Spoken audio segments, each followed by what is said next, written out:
عليكم ورحمة الله وبركاته. إن الحمد لله نحمده ونصلي على رسوله الكريم أما بعد. أعوذ بالله من الشيطان الرجيم. بسم الله الرحمن الرحيم. بل أحياء ولكن لا تشعرون. صدق الله العلي العظيم. সম্মানিত দর্শক শ্রোতা, 5ই মে 2013 সালের সেই দিনের কথা যখন মনে হয় তখন শরীর আঁতকে ওঠে। 4ই মে 2013 সালে আমরা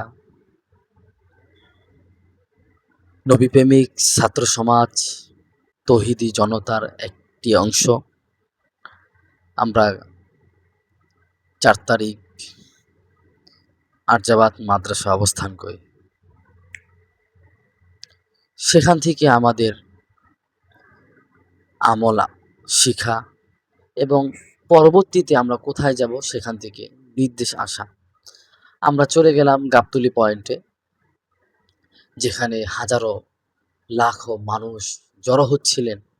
নবীপ্রেমিক তৌহিদি জনতার একটি অংশ। আমরা সেখানে উপস্থিত। আমরা তখন নারায়ে তাকবীরের স্লোগান দিচ্ছিলাম এবং 13টি দফার কথাগুলো আমরা স্পষ্ট বলতেছিলাম, কিন্তু আমাদের সেই দফাগুলো 12টার আগ পর্যন্ত অথবা 11টার আগ পর্যন্ত শোনা হয়নি। যখন এটা কোনো প্রতিকার হচ্ছিল না, তখন আমাদের শীর্ষস্থানীয় মুরব্বীরা আমাদেরকে নির্দেশ করলেন, এবার যেতে হবে শাপলায়। আমরা হেঁটে হেঁটে আমরা শাপলায় গেলাম। তখন ঠিক 3টা থেকে 4:30 গুলির আওয়াজ আর টিয়ার শেল চতুর্দিকে এসে যেন চোখগুলোকে পুড়িয়ে দিচ্ছে। তখন আমরা কিছু জিনিস দিয়ে ওই টিয়ার গ্যাসগুলো সরাচ্ছিলাম, অর্থাৎ ঝাঁঝালো যে জিনিসটা। কেউ পানি দিচ্ছিল, কেউ কাপড় দিয়ে ডলতেছিল। অর্থাৎ ওই সময়ের স্বৈর শাসকের ক্যাডার বাহিনীরা গুলিস্তানের আশেপাশের বিল্ডিং থেকে বিভিন্ন ধরনের অস্ত্র জাতীয় জিনিস নিক্ষেপ করতেছিল, যেগুলো আমরা নবীপ্রেমিক ছিলাম, আমাদের গায়ে তখন আসতেছিল। আমরা আঘাতপ্রাপ্ত হচ্ছিলাম। আমাদেরকে ধোঁকা দিয়ে রাস্তার উপরে আনতে চেয়েছিল। তখন এক ভাই আমাদেরকে বললেন, এখন ভিতরে অবস্থান করাটাই ভালো, কারণ বাইরে খুব গোলাগুলি হচ্ছে, আপনারা সেখানে যান। আমরা সেখানে গেলাম না। এরপরে আমরা আস্তে আস্তে একেবারে শাপলায় কাছাকাছি আমরা কয়েকজন সাথী ভাই, আমাদের যত সাথী ভাই ছিল, বন্ধু বান্ধব ছিল, নবীপ্রেমিক ছাত্র সমাজ, আমরা সেখানে একটি ব্যানারের আওতাধীন অবস্থান করতে লাগলাম। তখন বিভিন্নভাবে আমরা আঘাতপ্রাপ্ত হচ্ছিলাম, শুধু টিয়ারশেল গ্যাস মারতেছিল। তখন টুথপেস্ট দিয়ে আমরা আমাদের মুখমণ্ডলে মাখতেছিলাম, সাদা হয়ে যাচ্ছিল, খুব কষ্ট হতে লাগছিল তখন। এরপরে আমাদের যখন সমস্ত মানুষ একাকার হয়ে গেলেন, পুরো শাপলা চত্বর, বিজয়নগর, গুলিস্তান, আরো যত জায়গা আশেপাশে আছে, 50 লক্ষর অধিক মানুষ সেখানে জমায়েত হয়। সেখান থেকে মুফতি ফয়জুল্লাহ সাহেব, শেখুল হাদিস আল্লামা মামুনুল হক সাহেব, আল্লামা নূর হোসেন আসিম জোরালো বক্তব্য দিচ্ছিলেন যে আমাদের ইতিহাস শাহাদাতের ইতিহাস, আমাদের ইতিহাস রক্তদানের ইতিহাস। আমাদের দাবি যতক্ষণ পর্যন্ত আদায় না হবে, এই জমিনে, আল্লাহর জমিনে আল্লাহর দিন যতদিন কায়েম না হবে, ততদিন আমরা এই সংগ্রাম চালিয়েই যাব ইনশাআল্লাহ। এইভাবে বক্তব্য প্রদান করছিলেন এক একজন মুরব্বীরা। সর্বশেষ যখন মাগরিবের সময় ঘনিয়ে আসে, তখন শেখে বরুণা, তখন তিনি আল্লাহর কাছে দোয়া করতে লাগলেন। এখনো যেটা অনলাইনে ভেসে বেড়াচ্ছে। আমরা দোয়াতে মশগুল ছিলাম আর অভিশপ্ত নাস্তিক ব্লগারদের জন্য দোয়া করতেছিলাম, আল্লাহ তুমি এদেরকে ধ্বংস করে দাও, আল্লাহ তুমি এদের পতন ঘটায় দাও। সেদিনেই স্বৈর শাসক হাসিনার পতনের বাজনা বেজে গিয়েছে। কারণ সেখানে একজন দুজন নয়, 50 লক্ষরও মুসলমান আল্লাহর কাছে হাত উত্তোলন করছিলেন। আয় আল্লাহ, আমরা নবী প্রেমিকরা এক জায়গায় সমবেত হয়েছি। আল্লাহ তোমার নবীর ইজ্জত হেফাজতের জন্য আসছি। আল্লাহ তোমার কোরআনকে লাথি দেয়, কোরআনের অবমাননা করে, এর শাস্তি সর্বোচ্চ চাওয়ার জন্য এসেছি। আল্লাহ আমাদের আর কোনো চাওয়া পাওয়া নাই, শুধু এতটুকু চাওয়ার জন্যই আমরা জড়ো হয়েছিলাম ঐতিহাসিক শাপলার প্রাঙ্গণে। কিন্তু মাগরিবের যখন সময় একেবারেই ঘনিয়ে আসলো, আমাদের দোয়া শেষ, তখন আমাদেরকে আলটিমেটাম দেওয়া হয়। তখনকার সাধারণ সম্পাদক সৈয়দ আশরাফ বলেছিলেন সন্ধ্যার আগে মাঠ পরিষ্কার করতে। আমরা বলেছিলাম যে না, যতক্ষণ পর্যন্ত 13টি দফার একটি দফাও বাকি থাকবে আমরা নবী প্রেমিকরা মাঠ ছাড়বো না। তখনই স্বৈর শাসকের ক্যাডার বাহিনীরা আমাদের উপর লেলিয়ে পড়ে, রাত্রিবেলা হায়নার মতন ঝাঁপিয়ে পড়ে। 1971 সালের পাকিস্তানিরা যেভাবে বাংলার মানুষের উপর ঝাঁপিয়ে পড়েছিল, তার কম নয়, 1,54,000 বুলেট মুসলমানের বুকে, রন্দে, মাথায়, রন্দে রন্দে পৌঁছানো হয়েছে। মানুষ মারা গিয়েছে শতাধিক, আহত হয়েছে লক্ষাধিক। কিন্তু বড় আশ্চর্যজনক হলো এই যে আজও পর্যন্ত আমরা আমাদের শহীদদের সঠিক তালিকা পেলাম না এবং সঠিক তদন্তের মাধ্যমে সঠিক বিচার পেলাম না। হায় বাংলাদেশের এই বিচার ব্যবস্থা আর কবে সঠিক হবে? আর গণতন্ত্রই বা দিয়ে কি হবে? কিন্তু আমরা দেশের আইনের প্রতি শ্রদ্ধাশীল। আমরা চাই 2013 সালের 5ই মে রাতের বেলায় চতুর্দিকের লাইট বন্ধ করে এই সকল মানুষদেরকে হত্যা করেছিল, শহীদ করে দিয়েছিল, ওই সকল শহীদ পরিবারের পাশে যেন রাষ্ট্র সরকার দাঁড়ায় এবং যারা আহত আছে তাদের যেন ক্ষতিপূরণ দেয়। যারা শাহাদাত বরণ করেছেন তাদেরকে যেন রাষ্ট্রীয়ভাবে সম্মানের আসনে আসীন করে, তাদেরকে যেন আজীবন শ্রদ্ধা করে, তাদেরকে যেন স্মরণ করে এবং আগামী দিনে যেন এই ধরনের দ্বিতীয় ঘটনা যেন আর না ঘটে।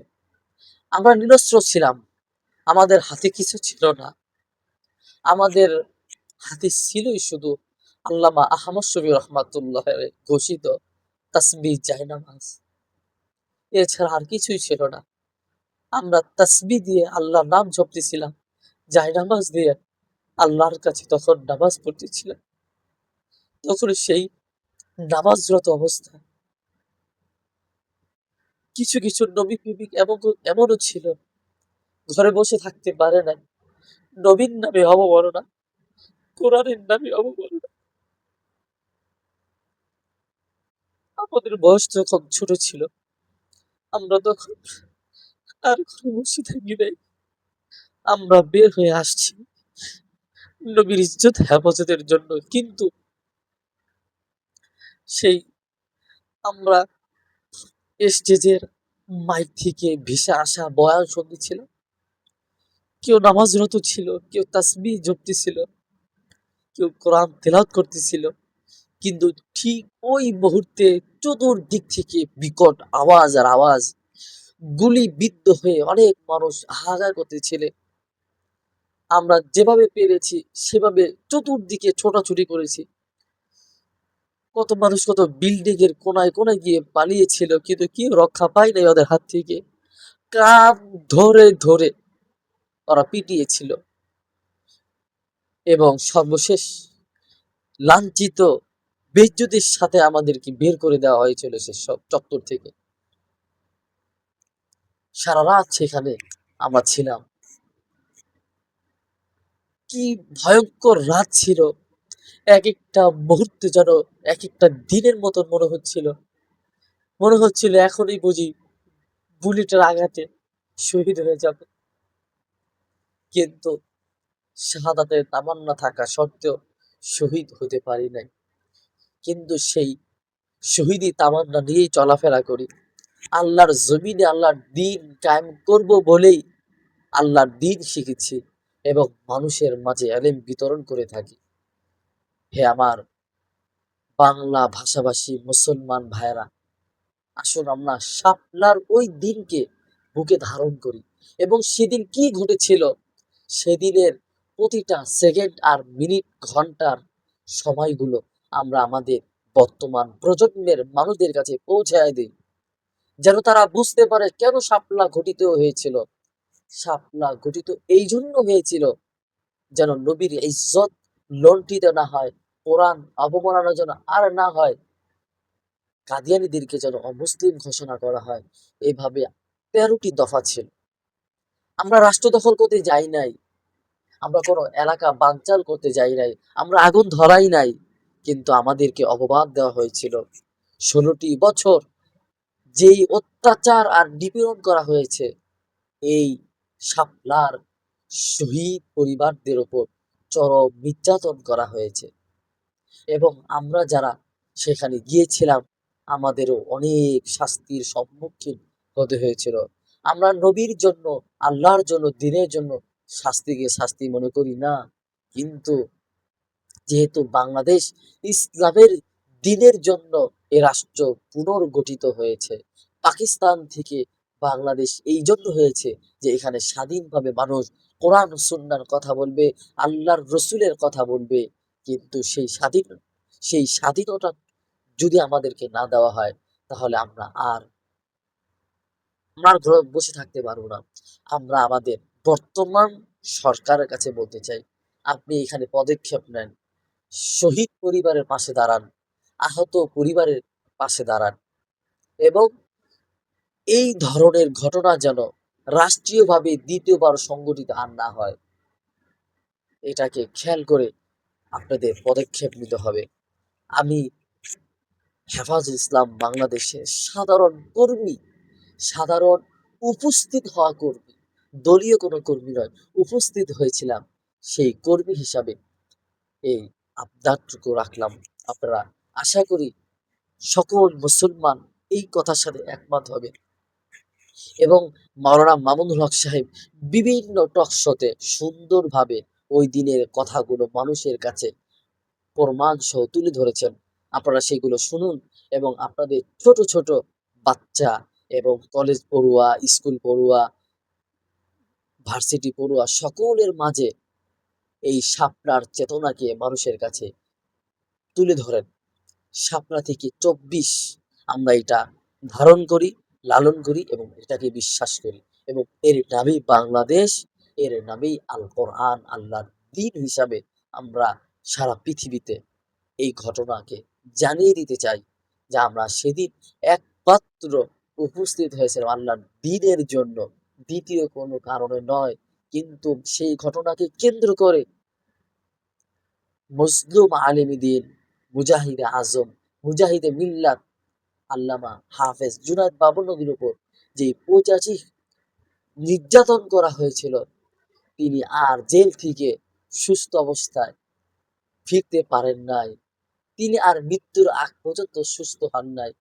তিনি ওই নির্যাতনের নির্যাতিত হয়ে হয়ে হয়ে সর্বশেষ সরকারের কোন একটি এজেন্ডার মাধ্যমে শাহাদাত বরণ করেছেন। আল্লাহ তাআলা আমাদের আল্লামা আহমদ শফি রহমাতুল্লাহ শাহাদাত, আল্লামা জুনায়েদ বাবুনগরের শাহাদাতকে আল্লাহ তাআলা কবুল করুন এবং পাশাপাশি এর সাথে আল্লামা নূর হোসেন কাসেমী, এভাবে আরো যারা ছিলেন এই সংগঠনের সাথে জড়িত, যারা আমাদের সাথে আমাদের নিগরানি করেছেন কিন্তু দুনিয়া থেকে চলে গিয়েছেন, আল্লাহ তাআলা সেই সকল মরহুমিনদেরকে আল্লাহ তাআলা জান্নাতের উঁচু মাকাম দান করুন। সম্মানিত দিনী ভাই এবং বোনেরা, আপনারা শাপলার ইতিহাসকে জানুন, পড়ুন এবং মানুষের মাঝে এই ঘটনাকে ছড়িয়ে দেন। সেই প্রত্যাশা রেখেই আজকের মতো এখানে বিদায় নিচ্ছি। সুস্থ থাকুন, ভালো থাকুন। আসসালামু আলাইকুম ওয়া রাহমাতুল্লাহি ওয়া বারাকাতুহু।